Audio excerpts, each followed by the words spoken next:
오늘은 테니스 게임에 들어가는 선수의 심리전에 대해서 얘기하도록 하겠습니다. 제가 고등학교 테니스 감독을 참 오랫동안 했습니다. 뭐 유명 선수도 키워내기도 하고 오랫동안 했는데요.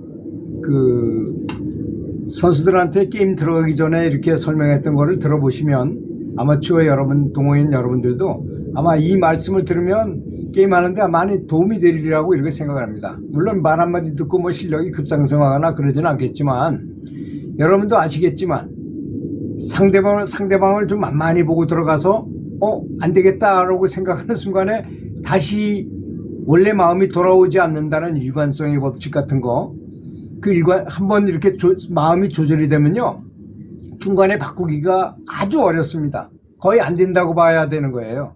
그렇기 때문에 심리 자세라는 건 너무나 중요합니다. 그리고 두 가지죠. 심리 상태의 문제점을 발휘할 때가 언제냐면 상대방을 너무 만만히 봤을 때, 아까 얘기한 것 같은 때이고, 또 하나는 상대방이 너무 세 보여. 불성 얼었어. 내가 긴장을 했어. 뭐 상대방이 세기보다도 그냥 내가 긴장을 했어. 그런 사람은 그런 남자를 좋아하는 여자가 있을까요? 그러죠? 그래서 미인도 얻을 수 없고 돈도 벌 수 없잖아요. 계약하러 간 사람이 불불 떨면서 저는 계약해라 그러면 누가 하겠습니까? 그래서 겁장이는 미인도 황금도 승리도 얻지도 못한다, 이런 말이 있어요. 참 스포츠계에서는 아주 유명한 명언입니다. 그리고 상대방이 비록 개미처럼 만만하게 보이더라도 코끼리처럼 크다고 생각하고 절대 만만하게 보지 말라는 얘기입니다. 절대 상대방을 무시하지 말라. 그래가지고 지는 경우가 스포츠계에서는 너무나 많아요. 그렇지 않습니까? 그래서 또 반대로 말해서 상대방이 코끼리처럼 보이더라도 개미처럼 만만하다고 봐라 이거야. 그래야지 자신감이 생길 거 아니겠습니까? 그리고 이제 여기서 긴장하는 것에 대한 처방을 한번 말하도록 하겠습니다. 제가 실험해보고 아주 굉장히 효과를 가져온 거예요. 뭐냐? 사실 게임에 들어가서, 공식 게임에 들어가서 게임을 하려면 입이 바삭바삭 타잖아요. 여러분 기분 나쁘면 뭘 마시죠? 술 마시잖아요. 왜 마시죠? 기분 좋아지려고. 술을 마시면 알코올의 성분으로 인해서 기분이 조금 업되는 거 분명하거든요. 나중에는 아니겠지만 하여튼 처음에는 기분이 조금 업되는 건 분명하기 때문에 술을 마시잖아요, 사람들이. 그런 것처럼 입이 바삭바삭 탄다 그러면 아주 레몬 사탕 같은 거를 저는 권해요. 뭐 이렇게 너무 시큼해가지고 이 침이 나올 수 있는 걸 먹으면 이게 꼭 약을 먹은 거와 입이 바삭바삭하는 현상을 누그러뜨리잖아요. 그래가지고 긴장감을 해소할 수 있게 되더라고요. 껌을 질겅질겅 씹으면서 왜 메이저리그 같은 데서 하잖아요. 다 그런 원인이 있는 것입니다. 이제 사람들이 가장 잘못하는 것이 뭐냐면 기본기라는 게 뭡니까? 서브 에러 안 하고 잘 넣고 약하든 세든 서브가 잘 들어가고 포핸드 백핸드 에러가 없어야 되잖아요. 이게 기본이잖아요, 테니스에서는. 만약에 백핸드를 하나도 못 치는 사람이라 하더라도 포핸드를 워낙 잘 치면 어느 정도 게임을 할 수 있어요. 아주 고수를 만나기 전에는 뭐 충분히 게임 중간 수준 이상을 다 이길 수도 있어요. 그러니까 기본기에 충실한다는 것. 그런데 이런 거는 훈련을 안 하고 게임에서는 이기려고 한다. 이거는 완전히 어불성, 말도 안 되는 얘기죠. 그렇지 않습니까? 선수들 스윙 연습을 엄청나게 많이 합니다. 왜 그렇습니까? 스윙이 정확해야만 공을 보고 정확하게 맞히기만 하면 그대로 날아가기 때문이죠. 선수들하고 제가 감독을 할 때, 저는 아마추어니까 이제 선수들하고 가끔씩 하다가 뭐 거의 후보 선수 같은 선수하고라도 스트로크를 치면 그 선수는 사살 친 것 같은데 제가 백스윙을 할 시간이 없을 정도로 빨리 와요. 왜 그러냐? 우리는 아마추어들은 볼을 치고 나서 이 볼을 미는 순간이 굉장히 짧아요. 근데 그 선수들은 스윙 연습을 워낙 오랫동안 했기 때문에 다리미질 하듯이 이렇게 공 한 10개를 쫙 밀고 나가는 스윙을 하거든요. 그러니까 당연히 공이 쫙 살살 오는 것 같아도 공이 힘이 실려가지고 쫙 밀려오는 거죠. 그런 것입니다. 이런 훈련을 많이 해야 된다는 얘기죠. 빈 스윙 연습을 많이 해라. 그래서 폼의 이 스윙 궤도를 완벽하게 딱 익혀놔라. 제가 이제 비디오를 찍어가지고 제가 왜 이렇게 아웃이 많이 되는가. 저는 뭐 중상급 정도 되는데요. 테니스 실력이. 근데 이상하게 아웃, 중요 포인트에서 강타를 때리려다 보면 아웃이 많이 나가요. 그래서 비디오를 찍어서 이렇게 분석을 해보니까 이 백스윙을 밑으로 하는 거야. 밑으로 해가지고 치려고 그러다 보니까 공이 높은 경우에는 이거 어떻게 대책을 할 수 없어요. 그렇지 않습니까? 공이 낮은 경우에는 그런 대로 중간이나 낮은 경우에는 그런 대로 칠 수 있지만 공이 높은 경우에는 낮게 빼가지고는 이건 도저히 칠 수 없어요. 그러니까 하늘로 날아가는 거예요. 백스윙을 어깨 높이에서 해야 되거든요. 아주 굉장히 그리고 백스윙을 어깨 높이로 해야만 강타를 칠 수 있어요.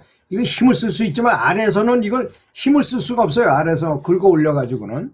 그런 점이 바로 스윙이 굉장히 중요한 것 때문에 그렇습니다. 이것은 마치 걸음마도 배우지 않은 아이가 달리기를 하려는 것과 같이 참으로 멍청한 짓이라는 것입니다. 그러니까 기본기를 저는 이걸 권장하고 싶어요. 코치한테 코치를 받는 것도 좋고 폼을 일단은 배워야 되겠고 정확한 폼을 배웠다.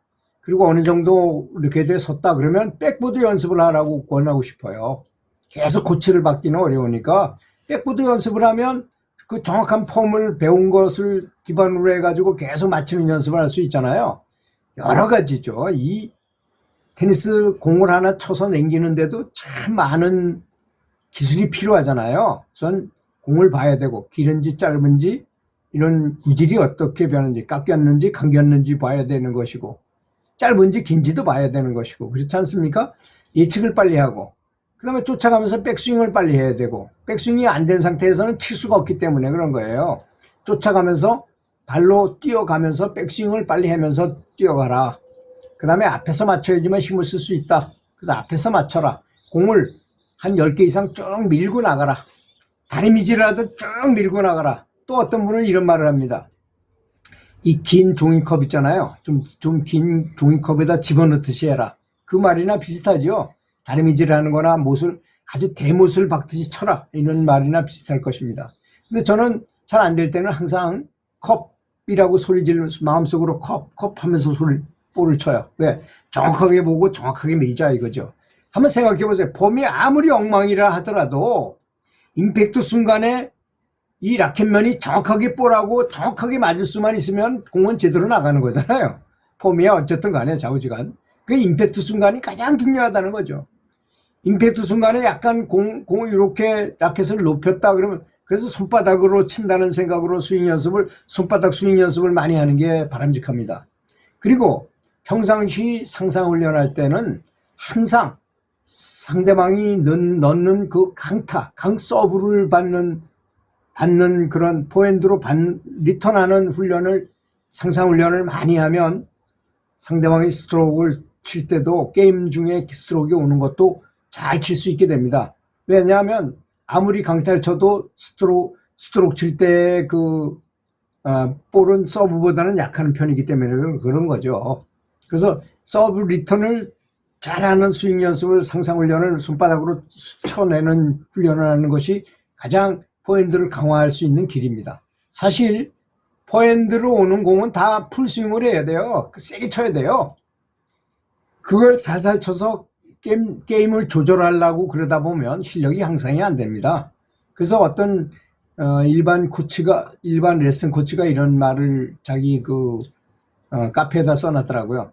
볼을 약하게 치면 동네 수준밖에 안 된다 이런 말을 썼어요. 아주 저는 그 말이 옳은 말이라고 생각합니다. 원래 스윙대로 치면 볼이 세게 날아가게 돼 있거든요. 테니스의 목적은 상대방을 놀라게 하는 데 있는 게 아니잖아요. 미스를 착실하게 줄이는 데 있는 확률 게임이라는 것입니다. 누가 더 확률적으로 치는가? 물론 좀 더 세게 치면 좋겠지만 누가 더 확률적이고 에러 안 하고 계속 넘기느냐 이겁니다. 그래서 제가 오랫동안 실제로 게임 해보고 선수를 지도하고 느낀 건데 뭐냐? 정석보다 더 좋은 방법은 없다는 것입니다. 그죠? 복식에서 게임을 할 때 크로스로 상대방이 보충을 하거나 말거나 뭐 너무 많이 나가면 한테 번 늦춰서 빼면 되니까 계속 정석으로 기본으로 치는 것이 가장 바람직하더라. 매일 다운더 라인으로 빼는 걸 좋아하는 사람은 꼭 치게 돼 있어요. 그 확률이 많죠. 한 번 치면 멋있긴 하지만 그렇다는 것입니다. 카트가 끊어지는 경우도 있죠. 그럴 때 집중력이 떨어질 필요가 전혀 없습니다. 미리 예상해야 돼요. 카트가 끊어지면 나는 전혀 흔들리지 않는다. 그거 아무것도 아닙니다. 그러면 괜히 카트 끊어졌다는 것 때문에 뭐 큰 부상당한 것처럼 생각할 필요 없잖아요. 그런 것도 굉장히 중요합니다. 그 다음에 관중의 응원이 너무 심할 때는 심판한테나 또는 관중들한테 너무 시끄러워서 게임을 지장이 오니까 좀 중지해 주세요. 뭐 이렇게 자제를 요청하는 게 좋습니다. 그리고 상대방은 아웃세이브를 가지고 자꾸 따지는 아주 매너가 안 좋은 사람이 있으면 신경 쓰지 않는 양 하다가 계속 우기면 아주 그 다음에는 강하게 어필하는 것입니다. 그래서 심판이나 응원단, 시합의 외적 요소에 흔들리지 말라는 것입니다. 자, 경기에 이기고 있을 때 여러분 어떻게 할까요? 이제 다 왔으니까 5대1이니까 뭐 충분히 이겼구나, 슬슬 풀어도 해도 되겠구나 라고 생각하는 순간에 쫙 역전돼 가지고 지는 경우가 굉장히 많다는 것입니다. 경기가 이기고 있을수록 투구의 끈을 바싹 매라, 더 긴장하라고, 더 집중해라는 거죠. 항상 게임에는 중요 포인트가 있고 중요한 시기가 있어요. 그죠? 2대3에서 4대2로 가느냐 3대3으로 가느냐 중요한 게임이잖아요. 그런 경우 뭐 4대3에서 5대3으로 갈 것이냐 4대4로 갈 것이냐 이런 경우에 그럴 때 어떻게 할 것이냐를 미리 생각하고 있어야 되고 그때 어떤 플레이를 할 것이냐를 상상을 많이 해야 된다는 것입니다. 기분 좋은 생각을 하고 긍정적으로 아주 좋은 생각을 하고 재밌다고 생각하는 사람이 게임에 이기는 것입니다. 결국은 화를 내고 뭐 열받고 그런 사람은 게임에 이길 가능성이 별로 없어요. 그런 사람은. 경기가 잘 안 풀릴 때는 부분적인 걸 생각하지 마세요. 전체적으로 생각하는 게 바람직합니다. 내가 발리를 내라 했다 발리만 신경 쓰지 말고 전체적인 걸 생각하라는 것입니다. 이거 이렇게 잘못하기가 아주 굉장히 쉬워요. 시간상 오늘 말씀은 여기까지만 하도록 하겠습니다. 감사합니다.